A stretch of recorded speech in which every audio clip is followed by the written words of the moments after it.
स्वागत है दोस्तों। आज के मुख्य समाचार में आज देश और दुनिया से कई अहम और बड़ी खबर आ रही है। बात करेंगे हर खबर पर विस्तार से। खामोशी को कमजोरी न समझे मोदी सरकार। वक्फ बिल के बाद सीएम अब्दुल्ला ने बुलाई इमरजेंसी बैठक, बताएंगे विस्तार से। एक और बड़ी अपडेट, वक्फ बिल पर अब आरएलडी में खलबली। प्रदेश महासचिव ने छोड़ी पार्टी, कहा जयंत चौधरी भटक चुके हैं। इसी के साथ अगली बड़ी खबर में आपको बताएंगे, वक्फ बिल से नीतीश को झटके पर झटके, जेडीयू में इस्तीफों की झड़ी, किस किस ने छोड़ी पार्टी, बताएंगे विस्तार से। इसी के साथ अगली बड़ी खबर में आपको बताएंगे, वक्फ संशोधन विधेयक पर एक तरफ होते जा रहे हैं जेडीयू के मुस्लिम नेता गुलाम घोष के बाद अब बलियावी भटके। तो चलिए देख लेते हैं आज की पहली बड़ी खबर। खामोशी को कमजोरी न समझे मोदी सरकार। वक्फ बिल के बाद सीएम अब्दुल्ला ने बुलाई इमरजेंसी बैठक। जी हां दोस्तों, आपकी जानकारी के लिए बता दें कि जम्मू कश्मीर के मुख्यमंत्री उमर अब्दुल्ला की अगुवाई में मुख्यमंत्री के आधिकारिक आवास फेयरव्यू गुपकार में एक आपातकालीन बैठक हुई है।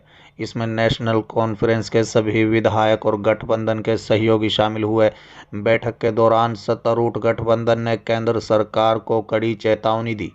उन्होंने नई दिल्ली से आखिरी बार आग्रह किया कि वो जम्मू कश्मीर में लोगों के व्यापक जनादेश को कमतर न आके और लोकतांत्रिक रूप से चुनी गई सरकार के बिना किसी हस्तक्षेप के काम करने दे। मीडिया को जानकारी देते हुए नेशनल कॉन्फ्रेंस के मुख्य प्रवक्ता और कांग्रेस विधायक निजामुद्दीन भट्ट ने कहा कि आज की बैठक में संसद में पारित वक्फ बिल समेत कई अहम मुद्दों पर चर्चा हुई।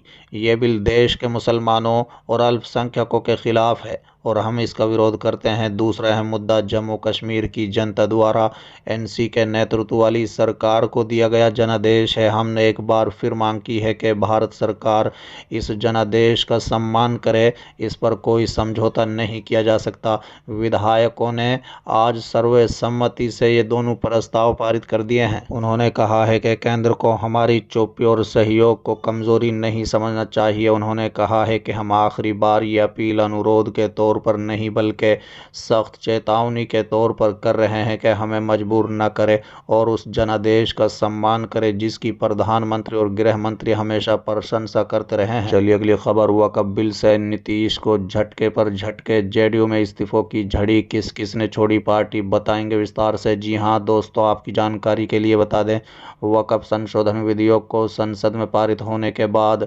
बिहार के मुख्यमंत्री नीतीश कुमार की पार्टी जनता दल यूनाइटेड में इस्तीफों की झड़ी लगी हुई है। जेडीयू के मुस्लिम नेता एक एक कर पार्टी का साथ छोड़ रहे हैं। आपकी जानकारी के लिए बता दें कि अब तक आधा दर्जन नेताओं के जेडीयू से इस्तीफे की खबर आ चुकी है। इसमें मोहम्मद कासिम अंसारी और अन्य नेता मौजूद हैं। सबसे पहले जेडीयू पूर्व चंपारण से मोहम्मद कासिम अंसार ने जेडीयू से इस्तीफा दिया। बता दें कि अब यह इस्तीफों की झड़ी लगी हुई है जो थमने का नाम नहीं ले रही है। नीतीश कुमार का वक्फ संशोधन विधेयक पर बीजेपी का समर्थन करना जेडीयू की तबाही का सबब बनता जा रहा है। चलिए अगली खबर, वक्फ बिल पर अब आरएलडी में खलबली। प्रदेश महासचिव ने छोड़ी पार्टी, कहा जयंत चौधरी भटक चुके हैं। जी हां दोस्तों, आपकी जानकारी के लिए बता दें, राष्ट्रीय लोकदल के प्रदेश महासचिव साहजेब रिजवी ने वक्फ बिल पर पार्टी के समर्थन से नाराज होकर अपने पद से इस्तीफा दे दिया है। उन्होंने एक वीडियो जारी कर यह घोषणा की और पार्टी अध्यक्ष जयंत चौधरी पर तीखा हमला किया और कहा है कि वो भटक चुके हैं। बता दें कि साहजेब रिजवी ने कहा है कि मुसलमानों ने पूरे दिल से जयंत चौधरी को समर्थन दिया था, लेकिन उन्होंने समुदाय के साथ न्याय नहीं किया। उन्होंने आरोप लगाया कि जयंत चौधरी सेकुलरिज्म के मार्ग से भटक चुके हैं और अब उनकी नीयतियां समुदाय के हितों की विपरीत है। अपने बयान में उन्होंने कहा कि मुसलमानों ने झोली भरकर जयंत चौधरी को वोट दिया था, लेकिन उन्होंने हमारे साथ खड़े होने के बजाय वक्फ बिल का समर्थन कर दिया। ये हमारी भावनाओं और अधिकारों का खिलाफ है।